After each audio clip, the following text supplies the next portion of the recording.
कल हेयरिंग है कोर्ट के अंदर, इसमें कुछ एनजीओज भी आएंगी, चाइल्ड प्रोटेक्शन का इदारा भी आएगा, इन्वॉल्व होगा। ठीक है, दुआ ज़ारा को अपने वालिदैन के पास जाना चाहिए। वालिदैन से बेहतर कोई भी शेल्टर इस दुनिया में नहीं। प्लीज़ अपने बच्चों के ऊपर नज़र रखें, उनको गलत एक्टिविटी में ना जाने दें, क्योंकि दुआ ज़ारा का केस जो है वो इंटरनेशनल लेवल पे हाईलाइट है। हम वालिदैन हम ज़िंदगी में गलतियाँ कर जाते हैं और उसकी सज़ा हमारी औलाद को मिलती है। अस्सलाम वालेकुम जी, मैं हूं एंकर पर्सन सरदार हमजा मान। आपको हमारे यूट्यूब चैनल और फेसबुक पेज पर खुश आमदीद।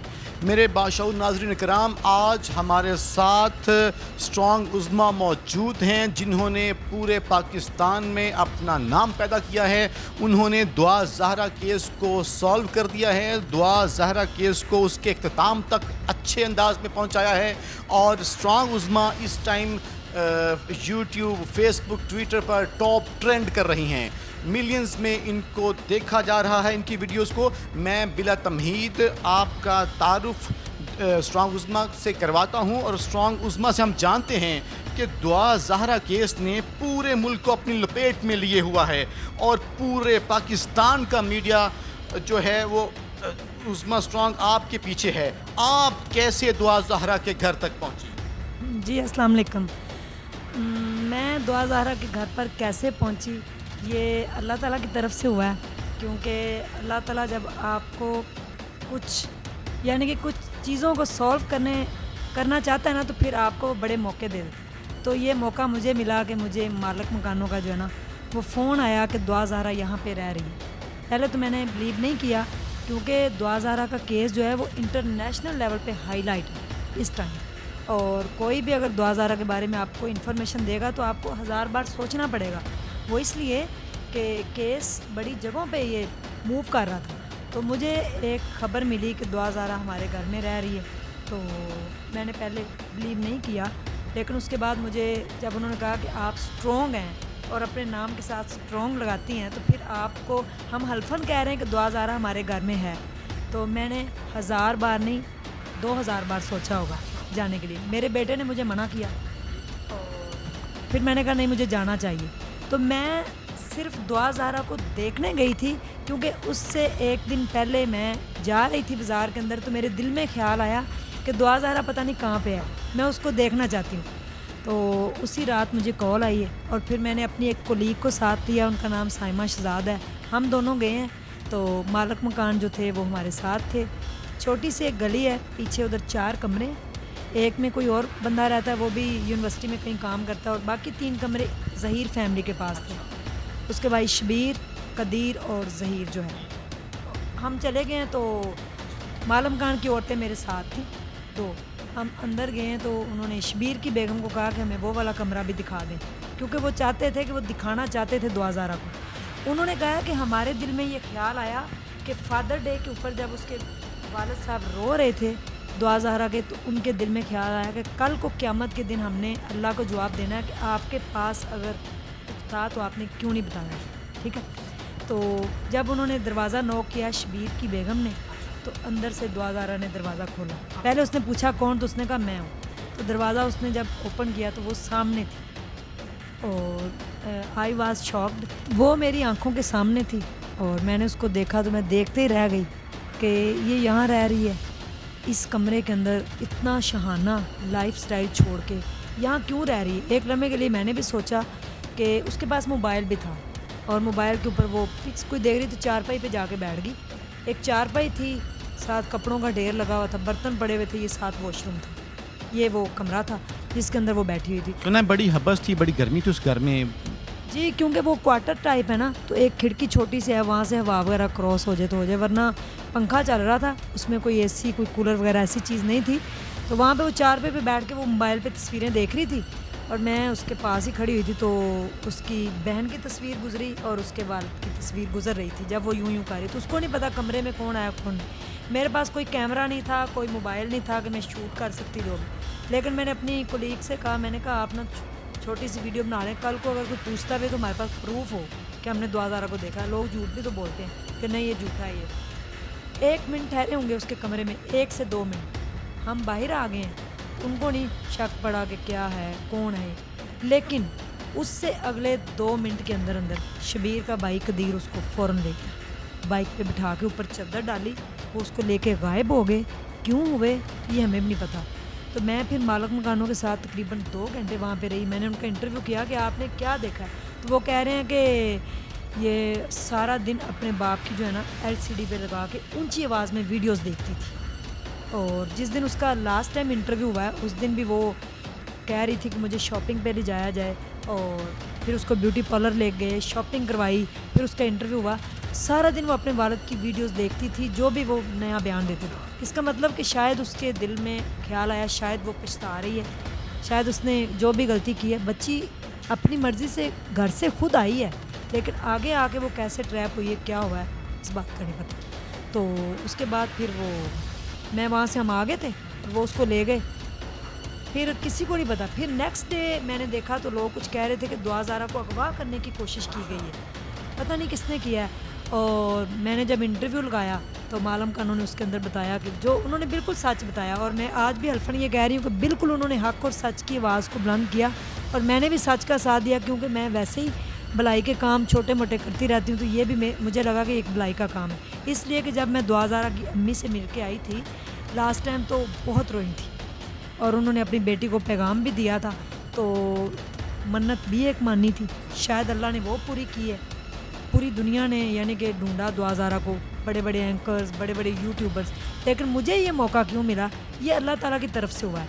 और मालिक मकान बहुत शरीफ, बड़े अच्छे, बड़े सादा लोग हैं। हालांकि कुछ यूट्यूबर्स ने, कुछ एंकर्स ने उनके साथ सुना है बदतमीजी भी, बहुत ज़्यादा बदतमीजी की कि तुसी बीबी पैसे लाए हुए ने, तुसी पैसे लाए हुए ने, तुसी दसो जी। उनको ना ज़बरदस्ती कर रहे थे, लेकिन मैंने किसी यूट्यूबर के पास कोई सबूत भी नहीं था। कोई सबूत नहीं है, किसी के पास ये भी नहीं है कि मैं वहाँ पे गई हूँ। वो तो मेरा इंटरव्यू लगा है मालूम खानों का, तो लोगों को पता चला, तो वो बेचारे बड़े परेशान भी हुए, इन लोगों ने जाके परेशान भी किया है। तो ये अच्छी बात नहीं है कि औरतों को जाके धमकाना, लेकिन मुझे ये लगता है कि शायद मुझे वहाँ पे नहीं जाना चाहिए था, और शायद अगर जाना चाहिए था तो एक प्लानिंग के साथ कि पूरा उसकी वीडियो बना के लाते कमरे में जो। लेकिन वो तो ये बाद में इल्ज़ाम लगा कि 6-7 मुसल्लह अफराद काले कपड़े पहने हुए गए थे, और वो दुआ ज़ारा को अगवा करने लगे थे, और ज़दोकोब भी उसको किया है, जिसकी वजह से वो ज़ख्मी भी हुई है। लेकिन नेक्स्ट डे उसका जब मेडिकल हुआ तो वो बिल्कुल ठीक आया। अगर ज़ख्मी होती, अल्लाह ना करे, तो उसमें आ जाना था। तो मेडिकल हो गया उसका। ये मेडिकल की आपने बात की, यहाँ पे छोटा सा क्वेश्चन ऐड कर लेते हैं कि बताया जा रहा था कि दुआ ज़ाहरा की उम्र जो है वो 18 साल है, जबकि मेडिकल रिपोर्ट्स के बाद उसकी उम्र 15 साल से कम निकली। ये क्या मामला है? देखिए मेरी बात सुने, जो मेडिकल होता है ना, मेडिकल पॉइंट ऑफ व्यू से जब आप देखते हैं तो उसमें एज का 1-2 साल का डिफरेंस आता है, लेकिन जो हमारे नादरा के डॉक्यूमेंट हैं वो ऑथेंटिक है, ठीक है। उसमें उसकी उम्र 14 साल 2-3 माह है तकरीबन। जब वो घर से निकली थी तो वो 14 की नहीं हुई थी। तो मेडिकल हुआ है, उसके बाद उसकी अंडर 15 और 16 एज आ गई है, यानी कि टीन एज की वो बच्ची है। अब कल उसकी कोर्ट में हियरिंग है, उसके बाद इस पे मैं छोटा सा क्वेश्चन ऐड करना चाहूँगा आपसे कि कल चूँकि इस केस की कोर्ट में हियरिंग है, और आपसे बढ़ के इस केस को कोई नहीं जानता, आपने बहुत बेहतरीन अंदाज में इस केस को कवर किया। हालांकि इस केस में कुछ एंकर्स ने पैसा भी बनाया, हम उस चीज़ पे नहीं जाना चाहते। आपने एक अच्छे अंदाज में सहाफ़ती जिम्मेदारियां निभाते हुए इस केस को कवर किया। तो छोटा सा क्वेश्चन ये ऐड कर लें कि कल चूँकि इस केस की हियरिंग है कोर्ट में, तो दुआ ज़ाहरा आखिर जाएगी कहाँ? देखें मेरी बात सुने, कल हियरिंग है कोर्ट के अंदर, और अगर तो देखें जैसे उसकी एज आ गई अब मेडिकल के पॉइंट ऑफ व्यू से, तो उसको शेल्टर होम भेजा जाएगा। इसमें अब काफ़ी चीज़ें इन्वॉल्व होंगी, इसमें कुछ NGOs भी आएंगी, चाइल्ड प्रोटेक्शन का इदारा भी आएगा, इन्वॉल्व होगा, ठीक है। और अगर दुआ ज़ाहरा को शेल्टर होम भेजना है तो मेरे ख्याल में पेरेंट्स से ज़्यादा अच्छा शेल्टर कहीं नहीं है, ठीक है। उसको अपने पेरेंट्स के पास ही जाना चाहिए। जब वो 18 साल की होगी उसके बाद वो मूव जहाँ मर्ज़ी करे, इसका फ़ैसला कोर्ट करेगा। इसमें शरीयत भी इन्वॉल्व होगी, क्योंकि निकाह हुआ है, वो निकाह जाली है या असली है, इसका भी फ़ैसला होगा। तो इसमें काफ़ी सारी चीज़ें हो रही, लेकिन दुआ ज़ाहरा को अपने वालिदैन के पास जाना चाहिए। वालिदैन से बेहतर कोई भी शेल्टर इस दुनिया में नहीं है। स्ट्रॉन्ग उस्मा, ये बताइए कि दुआ ज़ाहरा का जिसके साथ निकाह करवाया गया, उसकी कोई एज का अंदाज़ा लग सका है? उसकी एज कितनी बताई जा रही लड़के की? वो तो नहीं पता, क्योंकि उसका मेडिकल नहीं हुआ, लेकिन बताया जा रहा था कि वो 21 ईयर्स का है और ये 18 साल की है। जब पहले 17 बताया जा रहा था, उसने कहा था मैं 17 की हूँ, फिर 18 की हूँ, तो वो कह रहे थे 17 को निकाह हुआ है, वो कह रहे 18 को, अब बयान भी नहीं मिल रहे थे। तो इसका फ़ैसला सारे कोर्ट मिल के करेंगे, कल वो जो भी फ़ैसला करें। लेकिन मुझे लगता है कि दुआ ज़ारा अपने वालिदैन के पास वापस जानी चाहिए, क्योंकि उसका बाप पिछले 2.5 माह से स्टैंड होके खड़ा है, और उसकी माँ और छोटी उसकी बहनें, और वो अपनी दुआ ज़ारा के लिए नहीं खड़ा, उसने बारहा बताया वो पता नहीं कितनी दुआ ज़ारा, पूरे पाकिस्तान की दुआ ज़ारा के लिए, बेटियों के लिए खड़ा है, उसने स्टैंड लिया है। वरना ये आप देख लें कि पाकिस्तान का ये पहला केस होगा जिसके लिए इतना बड़ा मेडिकल का बोर्ड तश्कील दिया गया, और जिसका जो फैसला है वो कोर्ट करेगा।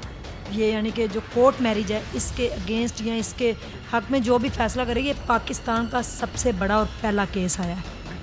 स्ट्रॉन्ग उज़्मा, पाकिस्तान और दुनिया भर के वालिदैन को आप स्ट्रॉन्ग उज़्मा खुसूसन क्या पैगाम देना चाहेंगी? जी, मेरा पैगाम यही है, मेरी अपनी भी एक बेटी है, तो आप अपने बच्चों के साथ फ्रेंडली रहें, ठीक है। जब आपके बच्चे टीन एज के अंदर कदम रखते हैं ना, तो मैं आपको एक बात बता दूं, डॉक्टर जवेद साहब कहते हैं कि जब बच्चा जो है 5 से 8 साल का होता है ना, तो आप उसके एक हाथ पे मोबाइल और एक हाथ पे कोयला अगर रखना चाहें तो आप मोबाइल ना रखें, कोयला रखें, ठीक है। और बच्चे जब टीन एज में कदम रखते हैं तो आपको बड़ी तवज्जो की ज़रूरत होती है, उनकी हर एक्टिविटी के ऊपर नज़र रखें, वो क्या कर रहे हैं, कहाँ जा रहे हैं, क्या उनके पास आप जो है वो गैजेट यूज़ कर रहे हैं, उसको भी आप देखें। मेरा बेटा 15 साल का है, और मैंने उसको इस तरह पाला है कि जैसे एक बेटी को पालते हैं, ठीक है। तो अपने बच्चों के ऊपर आप नज़र रखें, उनके दोस्त बने। माँ बाप से बेहतर दोस्त कोई नहीं होता। जब आप बच्चों को तवज्जो नहीं देते, मोबाइल पकड़ा के माएँ उनसे जान छुड़ाती हैं कि ये मोबाइल पे जो मर्ज़ी करें, तो फिर बच्चे जो है ना वो इस तरह होते हैं। टीन एज जो होती है वो एक छिले की उम्र, जैसे आप छिले में बच्चे को संभालते हैं ना, बड़े प्यार से रखते हैं, ऐसे ही टीन एज में आपने बच्चे को संभाल के रखना होता है। तो मेरा यही तमाम वालिदैन को पैगाम है कि प्लीज़ अपने बच्चों के ऊपर नज़र रखें, उनको गलत एक्टिविटी में ना जाने दें, उनके दोस्तों के बारे में पूछा करें, उनके दोस्त कौन है, कहाँ है, उनका सब इन्फॉर्मेशन आप रखें और प्यार से उनको समझाएं, तो इंशाल्लाह ताला फिर इसका क्रेडिट जो है ना वो मिलता है। और हम वालिदैन हम ज़िंदगी में गलतियाँ कर जाते हैं और उसकी सज़ा हमारी औलाद को मिलती है, ठीक है। तो इसलिए हमें सोच समझ के कदम उठाना चाहिए, मुंह से अल्फाज सोच समझ के निकालने चाहिए। और मेहंदी बाई को और सहमा बाजी को मेरा सल्यूट है कि वो पिछले 2.5 माह से अपनी बेटी के लिए नहीं, पूरे पाकिस्तान की बच्चियों के लिए लड़ रहे हैं। और जितने भी वालिदैन इस टाइम मुझे सुन रहे हैं, मैं तो कुछ भी नहीं हूँ, मैं उनसे यही कहूँगी कि प्लीज़ प्लीज़ अपने बच्चों को दुनिया से बचाएँ, उनके फ्रेंड खुद बने। Thank you so much. मौजूद थी, उन्होंने तफसीलन इस केस के बारे में बताया। नाजरीन, उम्मीद है आपको हमारा ये प्रोग्राम पसंद आया होगा। फीडबैक ज़रूर दीजिए। अपना और अपने प्यारों और अपने बच्चों का बहुत सारा ख्याल रखें। अल्लाह निगहबान।